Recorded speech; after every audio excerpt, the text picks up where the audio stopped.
కళ్యాణ సైమై వాయిస్ నేను నా స్వరానికి స్వాగతం. ఈ రోజు మీరు వినే కథ శ్రీమతి సుగుణ అల్లాని గారు రాసిన కథ ప్రేమించి చూడు.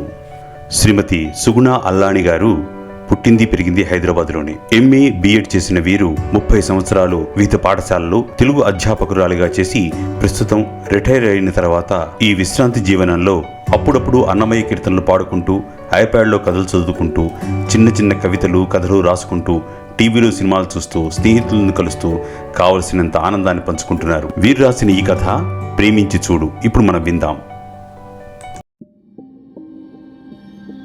ప్రేమ అద్భుతం, ప్రేమ అమరం, ప్రేమ మత్తు, ప్రేమ పిచ్చి, ఇలా ఎన్నైనా చెప్తారు.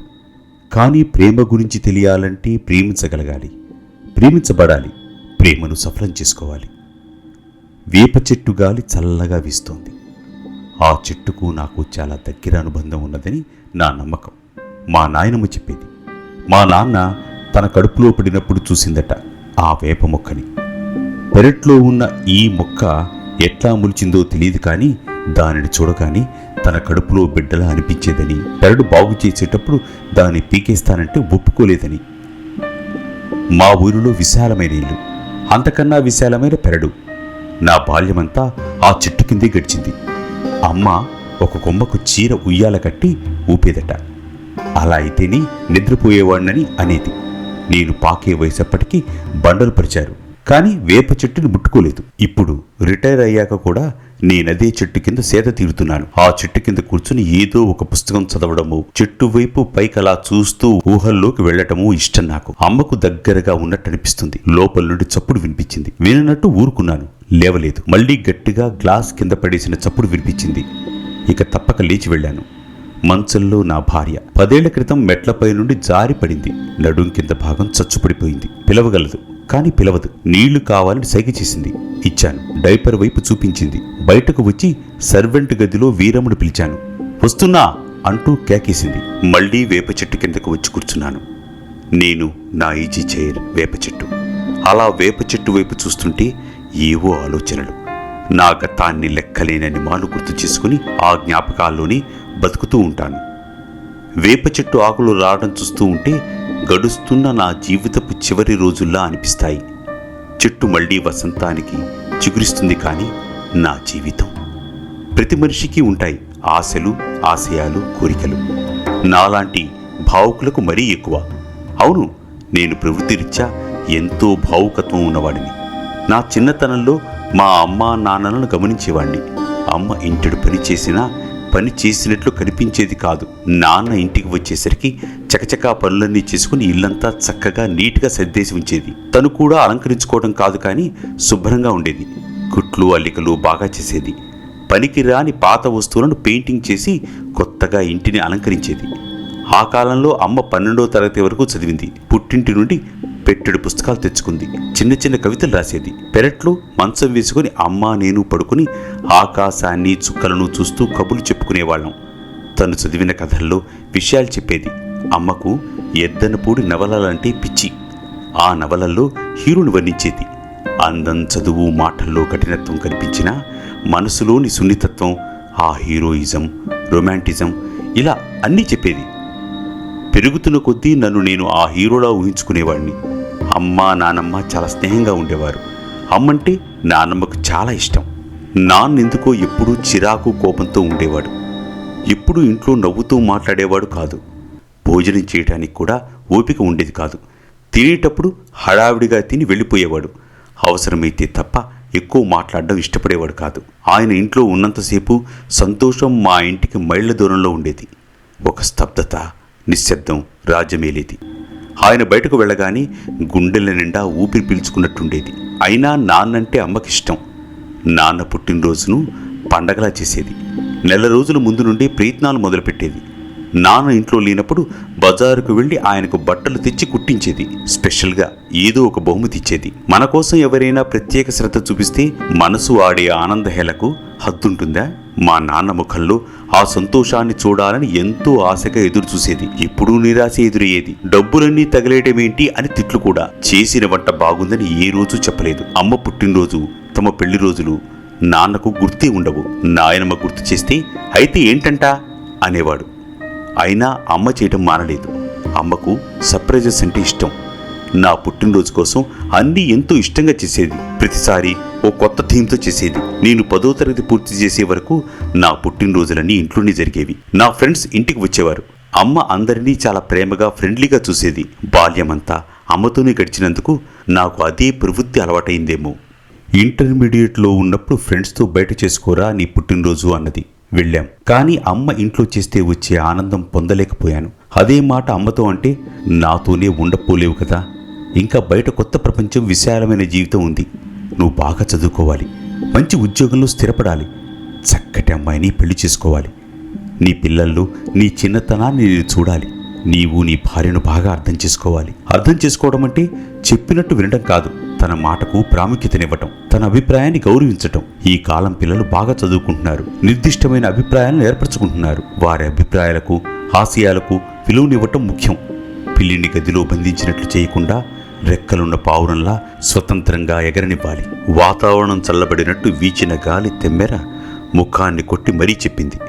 నుదిటి మీద చిన్న వాన చినుకు పడగానే ఊహల్లో నుండి బయటపడాల్సి వచ్చింది. పెరడి వరండా నుండి వీరమ్మ పిలుస్తుంది. బలవంతంగానే లేచి ఇంట్లోకి వెళ్ళాను.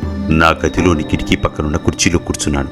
వాన జల్లు మొదలైంది. వీరమ్మ టీ, బిస్కెట్స్ తీసుకొచ్చింది. మీ అమ్మగారు తాగారా అన్నట్టు సైగ చేసి అడిగాను. తాగారన్నట్టు తల ఊపి వెళ్ళిపోయింది.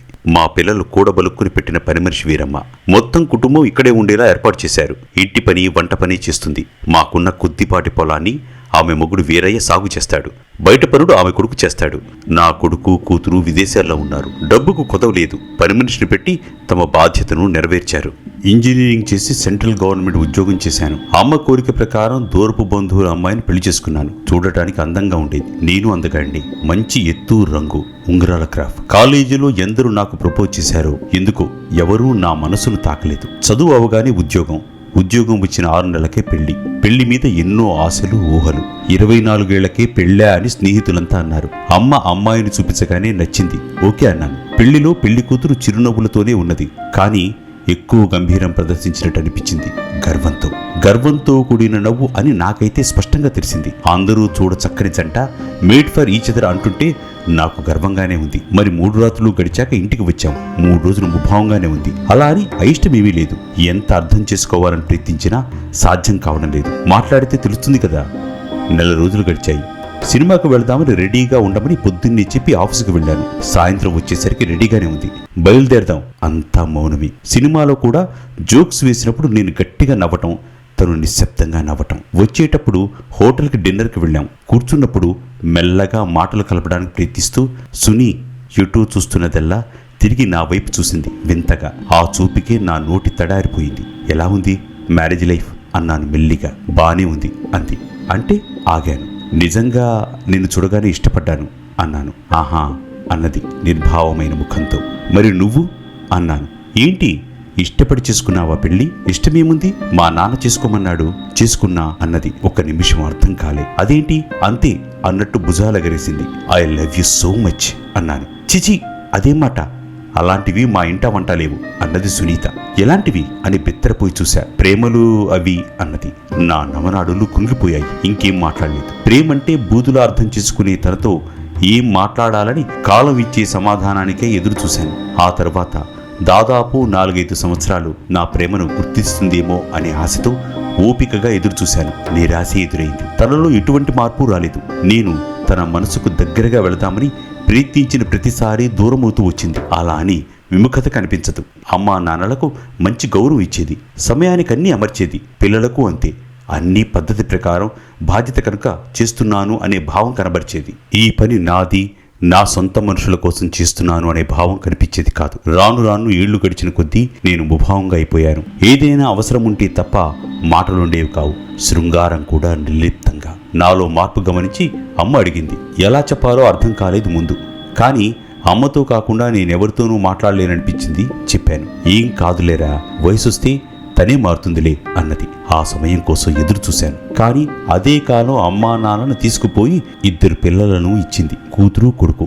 మనస్సుకు అతి దగ్గరగా ఉండే అమ్మ పోయిన తర్వాత ఇంకెవ్వరికీ దగ్గరవ్వాలనిపించలేదు. పిల్లల పెంపకం కారణంగా కాలంతో పాటు సునీత మరింత దూరం జరిగింది. నన్ను ఒంటరితనం స్తబ్దుగా చేసింది. ఆ ఒంటరితనమే నన్ను పుస్తకాలకు దగ్గర చేసింది. పుస్తకాలు ఒంటరితనానికి మిత్రులు కదా. నేను నా బాధ్యతగా పిల్లలిద్దరినీ వాళ్ళకిష్టమైన చదువులు చదివించి పెళ్ళిళ్ళు చేశాను. విదేశాల్లో స్థిరపడ్డారు. అన్ని సందర్భాల్లో నేను ప్రేక్షకుల్లా ఉండి నా పాత్ర పోషించాను. 8 ఏళ్ల క్రితం అనుకుంటాను, సునీత మెట్ల మీద నుండి పడింది. నడుముకి దెబ్బ తగిలి చేయవలసిన ట్రీట్మెంట్ అయిపోయింది. ఇక మంచంలోనే ఉండాలన్నారు డాక్టర్లు. 7 ఏళ్ల సర్వీస్ వదిలి స్వచ్ఛందంగా పదవీ విరమణ తీసుకున్నాను. ఇక పట్టణ జీవితం మీద విసిగి మా ఊరు వచ్చేశాను. ఇక్కడ పొలం చూసుకోవచ్చు కదా అనుకున్నాను. ఇంట్లో ఉంటే వేప చెట్టు కింద, పొలం దగ్గర, పూల మధ్యన గంటల తరపడి పుస్తకాలు చదువుతూ కాలం గడుపుతూ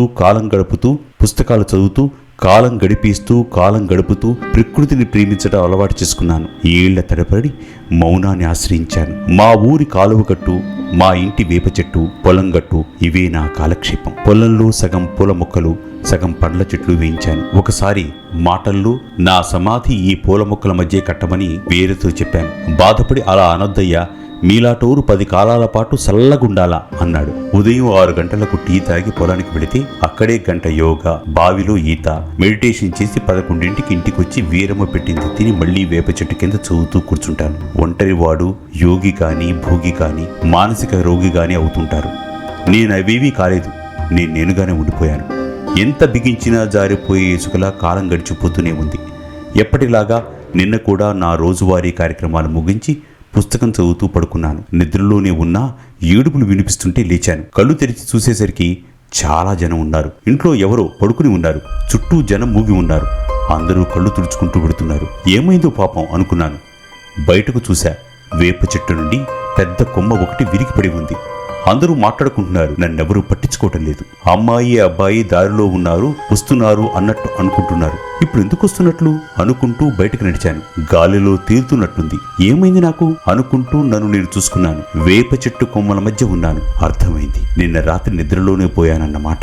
నాకేం బాధ అనిపించలేదు. ఉన్నా నా అవసరం లేదు, పోయినా నష్టమూ లేదు. కళ్ళు తుడుచుకుంటూ విరిగిన కొమ్మను కొడుతూ వీరయ్య, ఓ గాలి లేదు, సినుకు లేదు, ఈ చెట్టు ఎందుకు ఇరిగిందో అని ఎవరితోనూ చెప్పటం విన్నాను. పగటిపూట ఇరుగునుంటే ఎంత ప్రమాదమక్క అని వీరమ్మతో ఎవరో అనటం వినబడింది. మా అయ్యగారు పొద్దుగూకులు ఈ చెట్టు కిందే ఉండేవారు అంటున్నది. పచ్చిగున్నాయి కట్టెలు, ఎట్లాగా అని కొందరు, చమురు ఎక్కువ పూస్తే చాలు అని కొందరు. అన్నీ విని నా కళ్ళు ఆనంద బాష్పాలు వర్షిస్తున్నాయి. ఇన్నాళ్ళు ఎవరూ నన్ను ప్రేమించడం లేదనుకున్నాను. వేప చెట్టు కొమ్మను కౌగిలించుకుని ముద్దు పెట్టి, ధన్యుణ్ణి మిత్రమా, నన్ను ఇంతగా ప్రేమించావా, నా కోసం నీ శరీరంలో భాగాన్నిచ్చావా, నిజం, నా జీవితం వ్యర్థం కాలేదు అనుకుంటూ అనంత లోకాలకు ఆనందంగా పయనాన్ని కొనసాగించాను.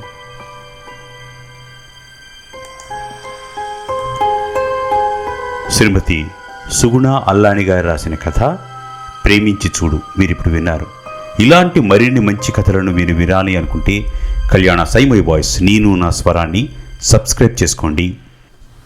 ఇప్పుడే లైక్ బటన్ని క్లిక్ చేయండి. మరో మంచి కథతో మీ ముందుంటాను. నమస్కారం.